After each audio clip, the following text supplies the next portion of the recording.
Hi guys, this is Josh. Welcome to the first part of my tutorial in a series about making a beat for Glitch Hop. First, we're going to cover making the drum kit. So the first thing that we're going to do is go into our drums file here and create a drum rack, and then rename that drums.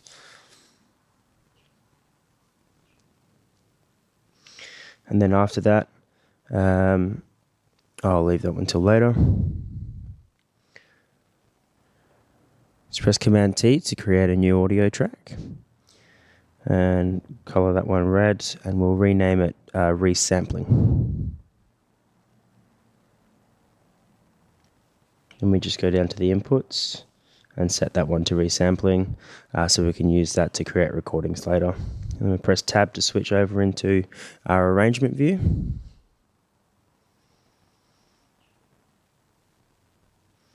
And we'll go and find some samples.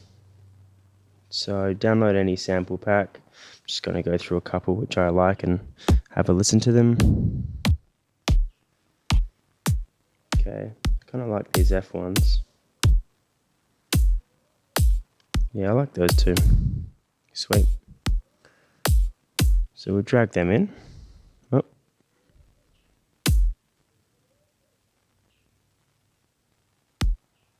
Sweet. Alrighty, and let's go chuck in an EQ on both of those. We're just going to be doing some EQing so that we can merge the two sounds together. The bottom kick, I kind of like the lower end to it, and the top one, I kind of like the higher end. So we'll just blend the two and create a new recording. About there, sounds good. Yeah, sweet. Just get a bit of that high end off too.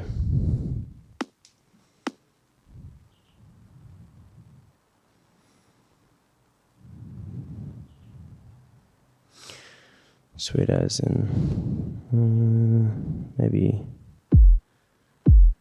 a bit higher. Sweet. Cool. Yeah, I like the sound of that low thump. Alright. So just record that quickly. And then we can import that one into our drum rack like that. Put some processing on the drum rack, or we can also, actually I'll do this. We'll do the processing on the resampling track and import a processed drum sound into our rack. So we'll grab a compressor first of all, and I'm just doing this to my ear. There's plenty of good tutorials on compression on Lynda.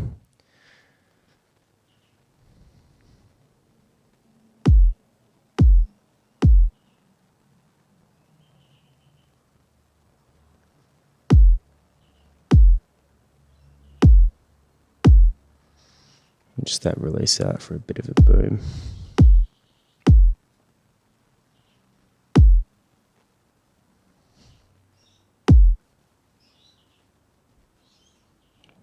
Sweet as. Cool, let's not waste all day on this. Alrighty. Just making that a bit of a parallel compressor there, just to get that punch back through.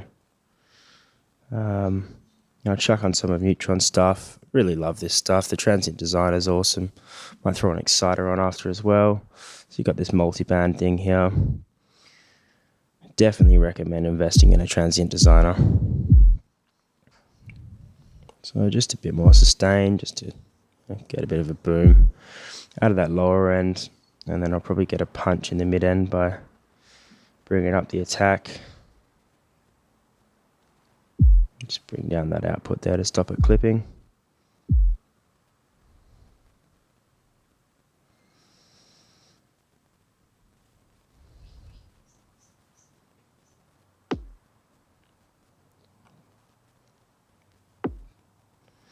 Sweet as, it's a bit punchy.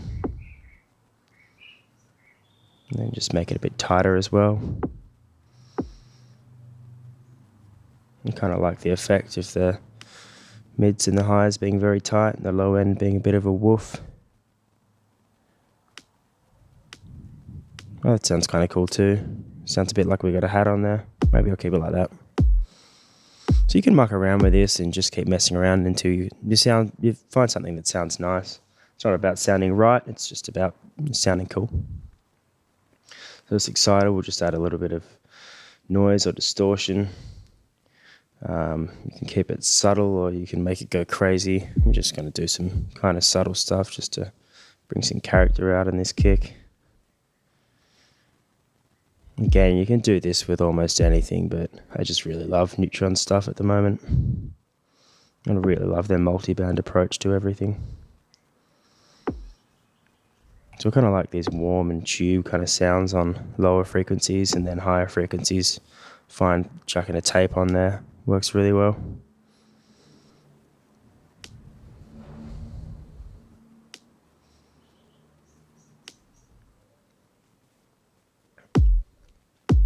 Yeah, sweet.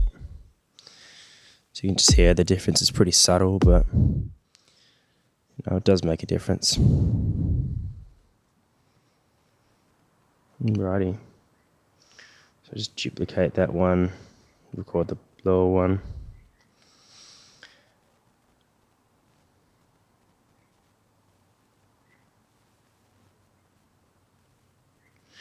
Alrighty.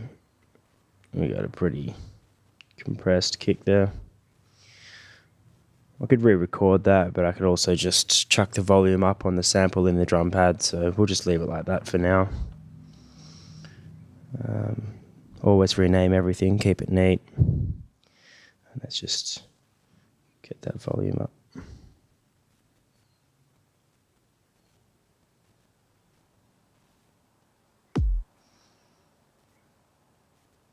Yeah.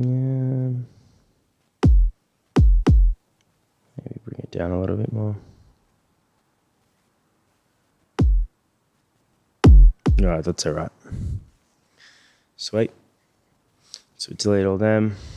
We just go through the same sort of process with other sounds. So I'll keep that rack there actually for processing, just so we kind of have a default to go off. And let's look at a snare now. Same thing, just sample them all. Some people like to tune their drums. It doesn't really matter if your percussion's tuned. I mean, when you're recording it, yes, but you don't need to pay too much attention to the tuning of the drums in most works anyway. There's one up here I like somewhere. Where is it? Yeah, that one. Sweet. Just continue this process again.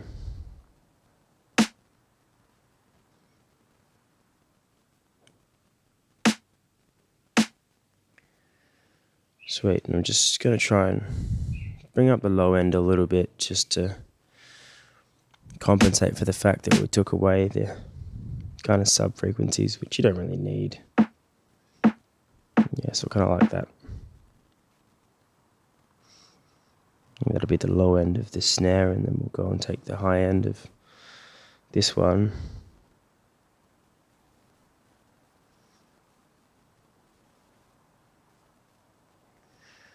Alrighty, and maybe we could add some of 3 or 4K or something. Let's see, yeah, about there. Again, just kind of do this to your ear. There's a few tutorials on EQing in Linda, but after a while it's just, what sounds good? What do you like?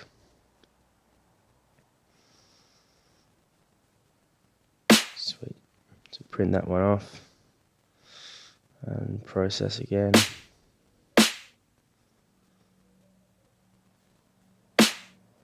Just fiddle with that compressor.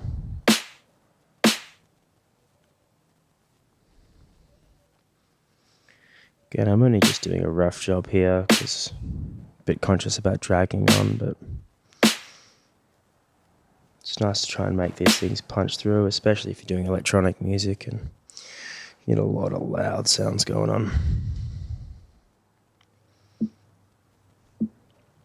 Right, just tweak this. Don't need that low end sustain. This one's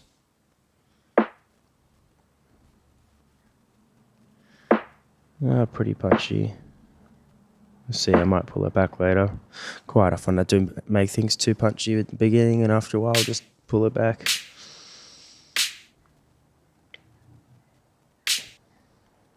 Yeah, it kind of helps it ring out a bit as well.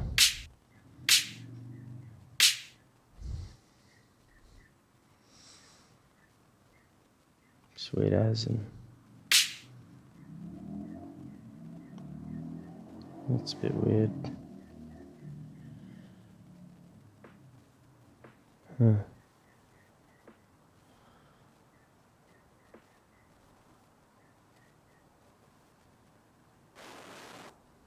Right, just going through and tweaking these.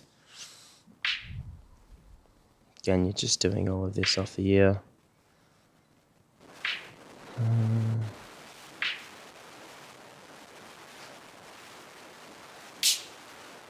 Alright, that's got a bit more punch to it.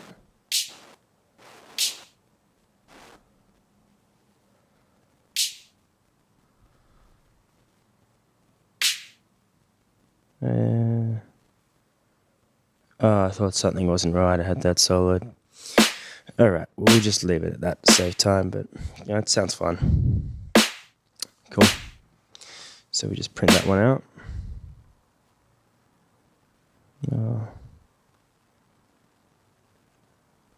Yeah, bring that punch down. So yeah, always do that. Always do that. Yeah, that's better. Cool.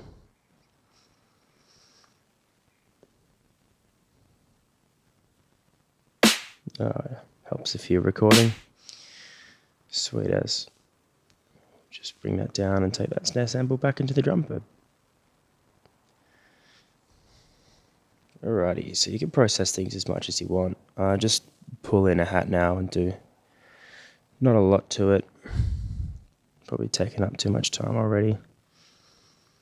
But you get the idea of crafting your own sounds out of a few different samples and processing it.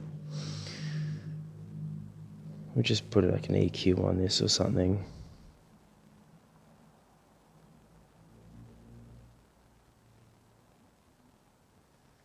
Right, we don't need a whole lot of the low end. And yeah, maybe just add some sparkle up in the air region there. We'll just leave it at that.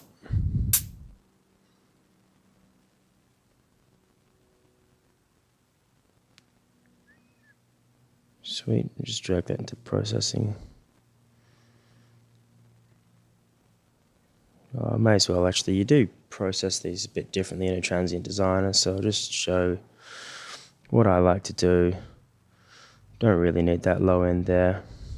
And it's nice to make these things tight, I find. I kind of like a tight drummer, and that kind of means, a bit of snap on the hats and the rides, but bring that sustain down just to make it tight, like they're hitting it with a bit of restraint rather than just bashing that cymbal, So I like to do this with my hats and rides, but I'll leave rides out of it for now because we've already taken too long.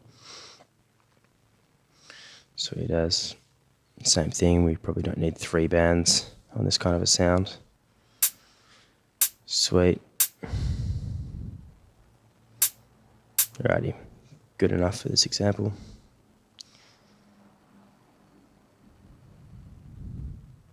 Sweet. Cool.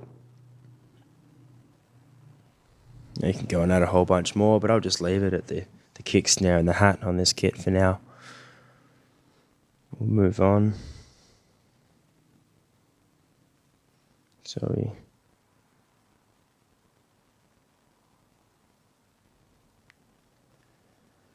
Right, so Command Shift M to create a new MIDI track. We'll just create a quick loop.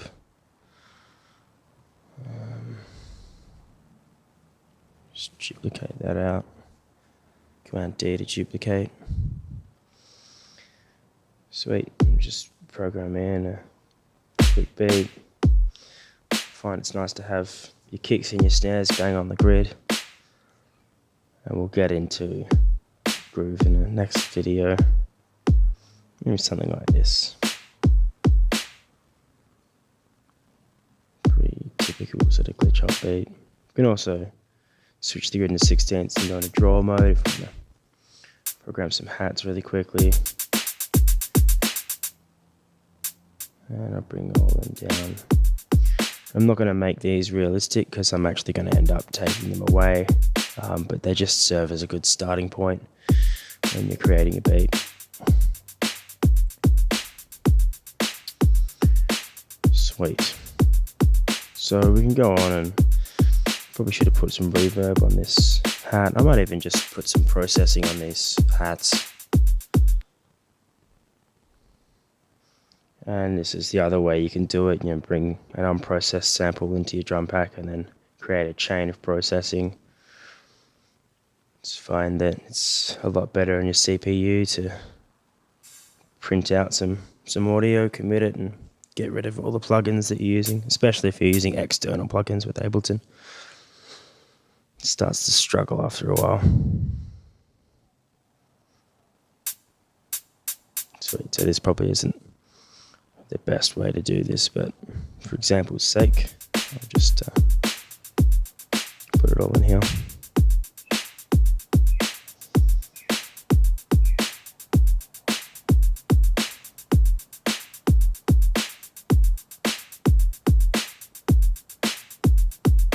Alright, maybe we could saturate it a little bit.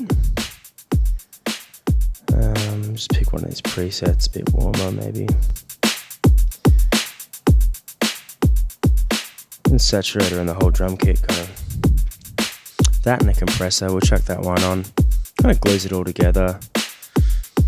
Gives it a little bit more of a realistic drumming vibe.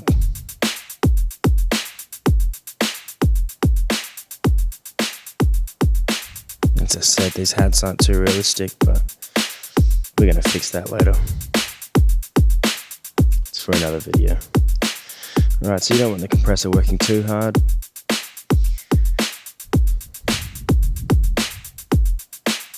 About that seems okay. I like to keep that dry wet down around 50% so you get the original punch coming through. And